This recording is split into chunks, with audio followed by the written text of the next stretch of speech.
while you're checking out our show, you're probably already checking out the very popular Officer Tatum show. If you're not, you should. And the host of it, Brandon Tatum, joins us now. Officer Tatum, I am sorry we made you wait so long while a Navy SEAL belabored us with the stories of almost dying on Saturday in the New York City Navy SEAL swim. And you came dressed up. You came in a tie. You know, I tell you what, the only time I ever worn a tie is the more laid-back show, right? So I guess we both starting off with a good morning. Yeah, I feel like when you're on the Will Cain show on the Fox News channel, you're usually pretty casually dressed. Now you come on to my casual show and you dress up, man. You zigged everybody else's zag. I know. Yeah, man. Hey, I'm trying to change it up. Brandon Tatum, Officer Tatum here with us on Will Cain Country. Let's start with the big news of the day. So, Officer Tatum, this is who is expected at the White House today. It is European Commission President Ursula von der Leyen. It is German Chancellor Friedrich Merz. It is French President Emmanuel Macron. It is UK Prime Minister Keir Starmer. It is NATO Secretary General Mark Rutte. And also Volodymyr Zelenskyy of Ukraine. Just 2 days after Trump and Putin meet in Alaska, these people over the weekend all arranged to be in Washington, D.C. This seems big.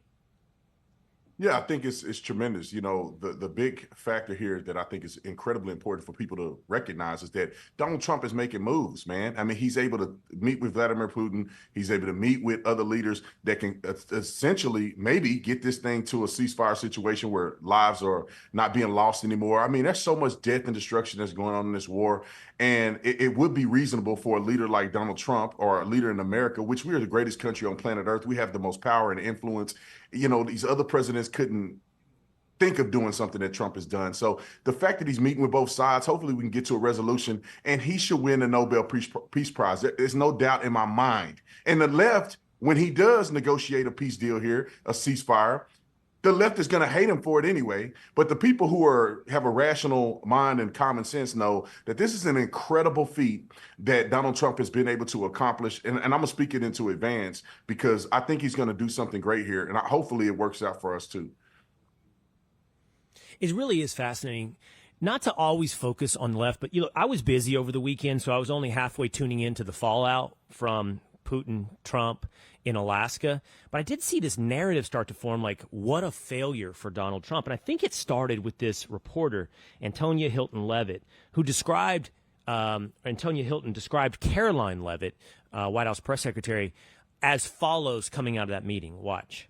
A lot of the press corps that was there, they reported in the minutes and hours after the presser that they saw members of the administration like Caroline Levitt look ashen, yes, almost frightened after what they had seen behind closed doors. Okay, so Officer Tatum, that leads to this sort of story about what happened behind closed doors. What did Putin say to Trump? And then that kind of continues to build with Connecticut Senator Chris Murphy, who said this about that Trump-Putin meeting. That meeting was a disaster. It was an embarrassment for the United States. It was a failure. Putin got everything he wanted. I mean, first of all, he wanted that photo op, right? He wanted to be absolved of his war crimes in front of the world. He was invited to the United States. War criminals are not normally invited to the United States of America. He is intentionally murdering civilians. He's kidnapping children. And now he got to stand next to the president of the United States, legitimized in the view of the world. So they described everything that came out of that meeting as a failure for Trump. Now we have this meeting, which seems to indicate it wasn't a failure for Trump. How will they describe what happens today? I don't know. It's like one of two outcomes is a victory in their minds for Trump. A, Russia tucks tails and runs and waves the white flag, or B, we get to launch total war. That's what they seem to want on the left. One of those two options, nothing else, not peace. They don't want anything that's going to benefit America. They don't really care. If Donald Trump did it, they have to oppose it, no matter what it is. I think there's no photo op when you're trying to negotiate. Nobody cares. You know, if Putin gets a photo op and that's what he wants, if we get to a resolution in peace, that's what everybody wants. That's what we need. These people are so silly to me because if you can meet with Putin and establish something that can create a positive situation, why wouldn't you meet? They wouldn't even meet with him. They're acting like he's the boogeyman. We're real men in this world, right? That real men with a pair do not mind going into uncharted territory, do not mind doing things in an orthodox way. And I don't see anything wrong with Donald Trump giving him what he wants to get to a resolution that we all need. And then he meets with the European leaders and Zelenskyy. Well, they're going to kiss his butt and say it's all great until he negotiates something positive. Then they're going to say, oh, no, he gave Putin too much. Like, look, this is a negotiation. Exactly. What are they talking about? There's a give and take on both sides. I don't get it, why they just hate this man so much. Well, you saw this on Friday. Hillary Clinton said, if you just look at the headline, and that's what everybody does, by the way. Nobody really even listens to stories or watch videos anymore. They just look at the contextualization of the headline. And it's like, oh, Hillary Clinton will nominate Donald Trump for a Nobel Peace Prize. Well, she said she would if basically you make Ukraine get every condition that they want and Russia give up every condition that they want. Set aside they've already won land in this war. It's a war. He's won land. You think he's going to give it up? And that came to a head with Marco Rubio, Secretary of State, on, I believe it was on CBS with Margaret Brennan. Watch. Can you name any concessions that Vladimir Putin made during this meeting? Have any I wouldn't name them on your program. Have any concessions I wouldn't name been them asked? on your program. Why would I do that? Where is the pressure? Well, of course, because you can't have a peace agreement. No, you can't have a peace agreement unless both sides give and get. You can't have a peace agreement unless both sides make concessions. That's a fact. That's true in virtually any negotiation. If not, it's just called surrender. And neither side is going to surrender. So both sides are going to have to make concessions. So that's actually on ABC. It's Martha Raddatz. That's the condition that Hillary Clinton sets the standard for a Nobel Peace Prize. That's the condition the left is going to run with on whether or not this is good, meaning whether or not peace is good. Basically, the condition they said is full surrender by Vladimir Putin. That's not going to happen. And so therefore, what you want is full-on war. That's what they want. They want Donald Trump to lose in every aspect. If Donald Trump negotiates a full surrender for Russia, right, it's a lose-lose because they'll have a problem with that. If there's war and we get into a world war again, they're going to be mad at that. They're going to blame Donald Trump because he started a war. And you know what? To be honest, Will, I could not care less about these nut jobs because they're not genuine. They're not acting in good faith. I'm just worried about, is Trump going to negotiate something that could end the killing that's going on in Ukraine and Russia? I mean, there's so many people that are dying, so many soldiers that are dying. It seems senseless to me, maybe not to if you live in Russia or Ukraine, but I just want Donald Trump to be able to communicate with these people. I'm okay with him acting in good faith to do what he can to create peace. He tried to do it in Gaza, in Israel. You know, he's making an attempt. These other presidents haven't made an attempt. They cannot negotiate. These people draw red lines and then they get violated and they have no recourse. Every other president has been such an epic failure, in my personal opinion, in comparison to Donald Trump. And we can never judge effectiveness based on what the left says because they will never concede a success for Donald Trump. They tried to kill the man. They tried to bankrupt the man. They tried to impeach the man. They actually impeached him twice. They couldn't get him removed from office. They did everything they can for a president that's operating on behalf of the American people, for him not to have power again, to put their Looney Tunes in office and run our country into the ground. I will never respect these people again. And when Donald Trump negotiate peace, which they'll never accept, we, as functional adults in America who have a connected brainstem, will cheer and say, thank God we have Trump because Trump is doing what he should be doing, what we elected him to do. All right, let's talk about race for a minute with Brandon Tatum here, the host of the Officer Tatum Show. I want to start with this lady who is a writer for The New Yorker, a magazine. And tweets of hers have been exposed over the last couple of days, dating back, I believe, to like 2015. I'll just share with the audience some of what she's tweeted. There's actually a lot. I believe I have something like 13 different tweets that she's put out. But she says stuff like, it's not you, white people per se, but it is everything that protects you so it can kill me. It's not your face, but it is so much your face. And then she says, there's so many here, two-a-days. You've got so many up. I really can't keep up with everything she says. But she goes on and on. Let me see if I can turn around and see some of the best ones here. Of course, white people don't bathe, she tweets. It's in their blood. They lack hygiene. Literally started the bubonic plague, lice, and syphilis. White people, here's another one, who literally started a plague because they couldn't wash their asses, need never say they taught black people hygiene. On and on. White terrorism is a redundant phrase. These are all from about 2015. She went on a tear in about 14, 15. The tolerability of racism is linked to how it's acted out on brown bodies. The Holocaust was not tolerable because of white victims, so it ended. She's saying, therefore, the Holocaust, the only reason we pay attention to it is because, I guess, Jews have pale skin. Anyway, I see you laughing. But this lady has a job at the New Yorker. She's filtered. She's whitewashed through, mainstream media. This is somebody endorsed. By the way, the New Yorker's considered also the intelligentsia of the left. That's like highbrow, right? This isn't even MSNBC. That's one thing. Joy Reid's one thing. This is another, the New Yorker, and this is out and out ugly racism. Yeah, it's unfortunate that human beings waste their time being so stupid. It is asinine to me as a black person in America to sit up there and point the finger at white people. I try not to do this, Will, because people like to call me Uncle Tom Coon sellout for doing it. But I honestly believe that black people should be very thankful for white people.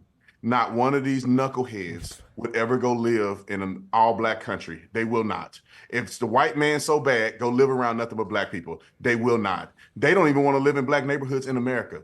The biggest threat to black Americans are black Americans. I don't know what other way to say it.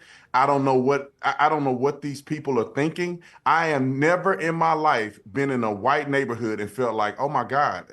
I'm talking about my lifetime. I don't know what happened 100 years ago, but in my lifetime, I've never been around white people and said, oh my God, I feel like one of them is going to kill me for no reason. But when I was growing up in an all black neighborhood, it was a real threat that you go down the wrong street with the wrong colors on, you'll get killed. You look at somebody the wrong way, they think you banging, you'll get killed. Black people rob, you're gonna get robbed. I mean, look at the TV. You don't see clips of white people going and shooting a man. I just did a video just yesterday. A man got killed on live stream on Facebook, getting robbed for his chain. Like, I've never seen a video where a white man robbed a black man for a chain and killed him. Yeah, these things just don't happen. And so to capitulate or to continue to rant about woe is me, hate the white man, black people good, white people bad, is enormously stupid. There is historical context that alludes to the fact that there have always been good white people in this country since the foundation. Not every white person owned a slave. Clearly, there was a civil war where white people didn't own slaves and didn't believe in slavery against the ones who did. And guess who won? The white people who did not believe in slavery. Harriet Tubman. What was she? Operating with the boogeyman and letting people into La La Land? No, good white people helped Harriet Tubman free black people from slavery. What are we talking about? Black people didn't get a chance to vote for them to be free. White people voted for black people to be free. White people voted for black people to have citizenship. White people voted for black people to have the opportunity to vote. It bothers me every time I see somebody do that. It's a waste of time. Ended the slave trade. At the end of the day, we're all God's children, and we all need to look at each other. Are you a good person or you're not a good person? Who cares about the color of your skin? Well, we're all God's children, but be honest now, Brandon. Do you think our hygiene levels are different? Do you think when I go outside and run around at recess in 5th grade that I came back, did you think I smelled like a wet dog? Now, you know the answer to this because I've had enough black friends that have said that to me. Why do white people always smell like wet dogs when they sweat? So are you going to take her side on hygiene? Well, look, man, white people may smell like wet dogs and black people smell like onion rings. So, I mean, what's the difference, man? You're stinky, okay? If you're running outside and somehow you ain't stinky, then you ain't running. That's you a must good be point. walking. That's right. That's a great point. Who's running around outside coming back smelling like roses? Like, what's the standard here? Can we even the playing field? You ever been on a football field or a locker room? Which one comes back smelling like potpourri? Look, man. If you want to run, they run around. They don't want to get their hair wet. They don't want to get sweaty and all that sort of stuff. And hey, and maybe that's why the obesity level is where it's at. Maybe you should run like the white people and stink. Maybe, but no, I think it's a trope that black people have endeavored in. When I was growing up, that's what we thought. It was so ignorant. The white people don't. The white people don't do this, and it's like, it's like, why, and now I'm grown and I have a lot of white friends. My wife is white. She don't run around smelling like a wet dog. And my wife probably had the best hygiene than anybody I know. So what are the people talking about? It's just a way to hate another group. And I think it's a lot of jealousy because some people didn't make good decisions in their life. They mad at white people for it. I don't get it. Hey, you haven't done this, I don't think. I haven't done it. I don't know that I will. Jubilee debates, they're really interesting. They're kind of food fighty, but they take a person who has a point of view, they surround them with people who have a different point of view, and these people take turns debating that person one at a time, and the crowd can raise a red flag when they think that person's like they've done a poor job and it's time to replace them. Well, I don't know who this lady is, but the latest Jubilee debate is this she's a social justice warrior, woke activist type. I don't really know who she is, but she's surrounded by black conservatives. And I just saw a clip this morning. Officer Tatum. I just saw it this morning. I only saw one or two, and I was like, ooh, this is kind of hot. This is kind of interesting. So I thought we'd listen to it together. I don't know which one the guys picked, but this is from that debate. Our ancestors wasn't asking for handouts. They were asking for equal opportunity. And we have equal opportunity in this country. We had a black president, just in case you didn't know. We had a black president and we had a black vice president. I think she was black. They said she was black. I don't know. So we had a black president, and you know who voted for that black man? White people, because you can't win a popular election in this country without white people. So Barack Obama is the product of white people. So let's get off this thing where, America is so racist. What's making America so racist is people that continue to talk about racism and continue to focus on racism.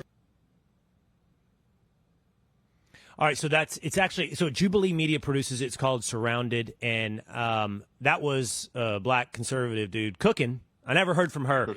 And by the way, I did see one clip. I hadn't seen that clip before.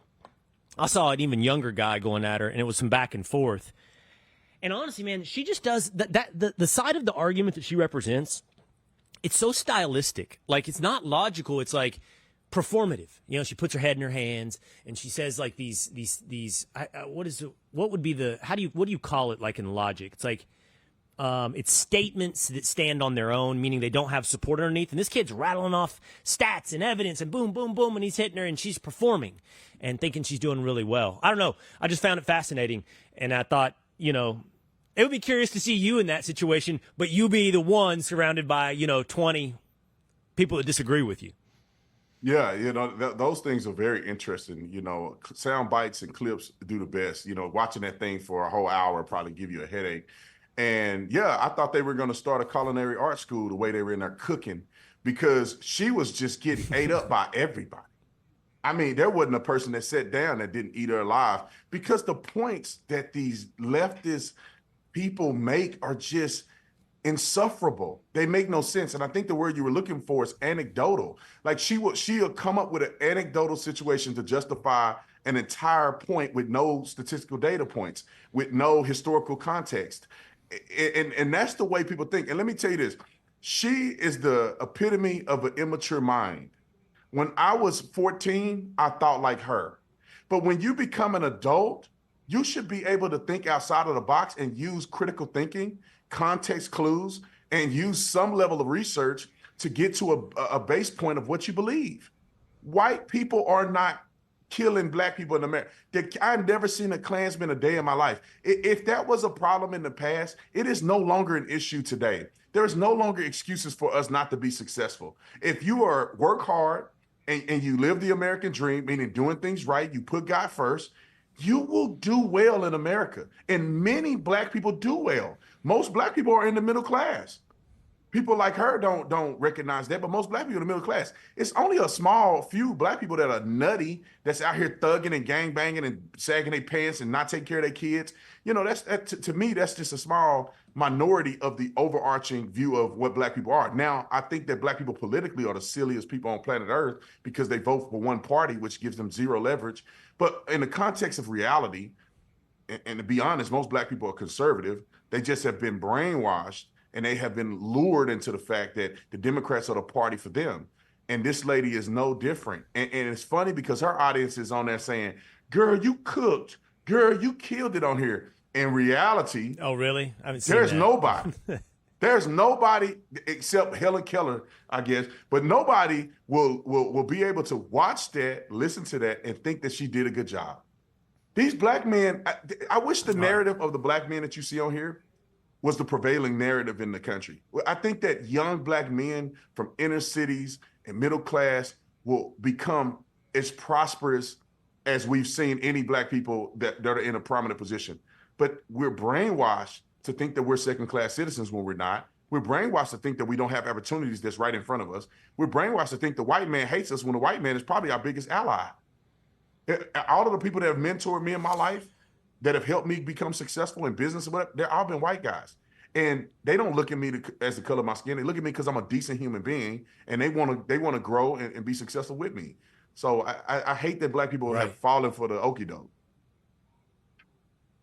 All right, I want to talk about this with you as well before we go off Tatum. So this story is it's going to be big. I think it's growing. And story is this illegal immigrant from India. He crossed the border, I believe, in 2018 in California from Mexico illegally.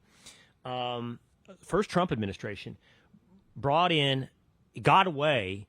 Eventually, a couple days later, he was detained. He claimed asylum status, fear for his life back in India. I believe that status was granted for a period of time. He overstayed that visa. He's still here 2025, so he is an illegal immigrant. Somehow he has a commercial driver's license, a CDL. And there's only some states that even offer you a resident driver's license if you're an illegal immigrant. So I don't know how you're going the next step in getting a CDL. And there's video of this, and I think we can play it as we're talking about it. It's out there. He's driving an 18-wheeler. It looks like to me he flips a U-turn in an 18-wheeler in the middle of a highway. I don't know if there's a quick turnabout right there. And you can see. It's not quick. I mean, it's one of those pullouts where the police park at. You can't pull an 18-wheeler through that thing. Yeah, that's right. That's right. Right. There's no slowdown. That's exactly right. Like a passenger car is not supposed to turn around right there. And he's got an 18-wheeler. And, of course, somebody driving along on the inside lane, because I'm sure he had to do it from the outside lane, T-bones into his tractor trailer, and he kills 3 people. We have done this story on the Will Cain Show about CDLs and English proficiency requirements and why do we have people driving with commercial driver's license that can't speak English and all these different things. But, I mean, is it too much to ask that you be a legal resident of the United States if you're driving a frickin' 18-wheeler? It's so many things wrong with this. You know, the fact that he's illegal is already bad enough. I don't know what he was thinking. Like, you don't even need to be, I don't have a CDL driver's license. You would never make a U-turn on a freeway. I mean, you don't even have to speak English to look at the fact that you're driving 70 miles per hour on a freeway and you come to a stop. You can't turn an 18-wheeler at 40 miles per hour. You have to drop down to about 20, 15 miles per hour to make a turn from the wide lane. You can't use your mirror. You're not looking in your mirror that a car is going 70 miles per hour and you make a turn. And the weird thing is, Will, is that he didn't seem to even care. If I made a U-turn, somebody crashes into my car. In the video. You're totally right. Really quick, for anybody that's listening on radio or Spotify or Apple, just because you can't see the video, it's infuriating. But his face does not change the slightest bit when somebody dies plowing into him, to your point, officer. Dies. You knew that it was instant death. The whole van went under the trailer at probably 60, 70 miles per hour. I don't even think they hit the brakes. So he watched them crash into his trailer. Any rational person, I wonder, did he do it intentionally? But any rational person would be like, oh, crap, I'm going to prison. Or, oh crap, I'm illegal and I'm driving an 18-wheeler. I'm Or, going to oh lose crap, my I CDL. killed somebody. How about I just killed forget somebody. the punishment? I took somebody's life. At least he would ponder one of those things instantaneously. Or when he's on the side of the road, they got a quick video of him on the side of the road where he's looking at the carnage. They're probably putting sheets over and pulling dead people out of the car, and he's just sitting there like he don't know what's going on. That's the most insane thing ever. And I will venture to this point, and I'm not a mean person, trust me. I believe in God and I believe in forgiveness and redemption. But I think that people that come into our country illegally and kill people, they got to get put to death. It will be the death penalty. You cannot come to America and kill somebody here. This was egregious. And he's not going to do any time in prison. What are they going to do? Detain him, then deport him. And then he might come back. Who are they going to deport him to? India? Like, this stuff is out of control, and it's creating animosity and hatred towards people who migrate here. We have to make sure we have a determination of the difference. Now, me personally, I'm done with immigration at this point. We got enough people. We need to suspend immigration for a period of time, at least until we get the system fixed and we can figure out how to vet these people coming over here. We don't need more H-1B visas. We don't need more people working in the fields. We need Americans to get back to work, learn a skill. I don't care what you do. Go to work. If it's vacant, then hey, people are going to fill the gap. Americans have always done it in history of this country. We need to get rid of this stuff, man. They're letting too many people over here that don't assimilate. If you want to come to America, you have to speak English. I don't need to try to learn the language to talk to you. I don't need to try to change the pamphlet. I don't want to talk on the phone and hear Spanish and English and all. It's English, man. If you want to be here, speak English. If I go to another country that English is not a proficient language there, then I'm not going to go to that country. I'm going to learn the native language. You don't have a right That's to the be funny in thing. America. People always, if you flip that, if I go to India or hell, if I go to Mexico, do they accommodate my English everywhere I go? Like everywhere I go to the government offices. I go to this. Oh, I can't speak. Oh, we've got a pamphlet here for you as well to get by in English and bring over this guy. He's going to make sure. No, they don't. Somebody said it well. If I went to El Salvador, refused to learn their language, didn't obey their customs, didn't obey their laws, would I be allowed to then just be entitled to their entire social safety net and retain and stay there as long as I potentially want? It doesn't work this way anywhere. Why does it have to work this way in America? I think it's a scheme, like a Ponzi scheme situation. I think that certain people want to influx the population so they can have benefits, whether it be cheap labor, whether it be, curating the population so they can have more electoral college votes and also House of Representatives. They can win votes in elections by having illegals vote in their elections. All they got to do is give them handouts, and they turn into a permanent victim class like the black people were done. The same thing happened to black people. They were flourishing, all this. They turned them into a victim class, then they had them voting for them for I don't know how many years. Black people still voting overwhelmingly for the Democrats because they created a victim class. They're trying to influx as many people in this country to do the same thing to illegal aliens. Hey, we're going to give you amnesty. Hey, we're going to give you all the benefits of being in America. Hey, come to America. Everything is free. Everything is going to work out for you. We'll change the language for you. And they do all that to get these people in here, and then they manipulate their votes and put them permanently on the victim class, permanently on the government dole. That's what the objective is. It's not because they care about people. They let them get sex trafficked when they come over here. Right. Women are getting raped, and they got these rape trees, what they call them, where they got women pantyhose on the trees, elevating how many women they've taken advantage of. They get over here in the country, and I don't know how many kids are lost. They don't know where these kids at. Where they get 200,000 kids or something crazy? They don't know where these kids are at. Pantyhose on the trees? Excuse I me. never heard of a rape tree. Pantyhose on the tree? Yeah. What they do is they take advantage of these women, and they put their pantyhose on the tree. And it's a tree full of them. And therefore they mark how many women that they have taken advantage of, and they put them on a tree. Border Patrol agents, if you talk to a Border Patrol agent, they'll tell you. You can look at it online. They got the tree up. I mean, I'm looking at my guy Ed, who used to work down in South Texas. He's a police officer in South Texas. He's nodding. He said it wasn't pantyhose. He said it was something else. Oh, bras. Was it something else? Bras and underwear. Yeah. Bras and underwear. Well, who wears pantyhose, Officer Tatum? I mean, what is it? It's 1955. Nobody wearing pantyhose. Yeah, I'm trying not to say the other stuff, but you get what I'm saying. They got stuff on there that indicate that they have taken advantage of young women. I'm sorry. I didn't mean pantyhose like the stuff that you wear. I'm talking about the underwear is what I'm trying to say. So thanks for correcting No, that's terrible. that. I had no idea about that. I had no idea. Yeah, no, that's what they do. They put that's women's garments on there and all kind of stuff. So crazy. All right, check him out on the Officer Tatum Show. I love having him on both of my programs. It's one of the first times we've had him on Will Cain Country to hang out for long form. I'd love to have you for longer, also on the Fox News channel than the regular, 3 to 5 minute hit that normally happens on the channel. Have longer conversations when it's so warranted. Brandon, thank you so much for hanging out with us today. yeah, God bless you. Next time I come on the Fox show, I'm gonna dress up again. Well, no, you wear whatever you want. I don't care. Like, we're doing things different here, okay? You can wear a tank top. I don't care. You can wear pantyhose. I don't care. Awesome. All right. Check him out. Brandon Tatum and the Officer Tatum Show. Thank you so much.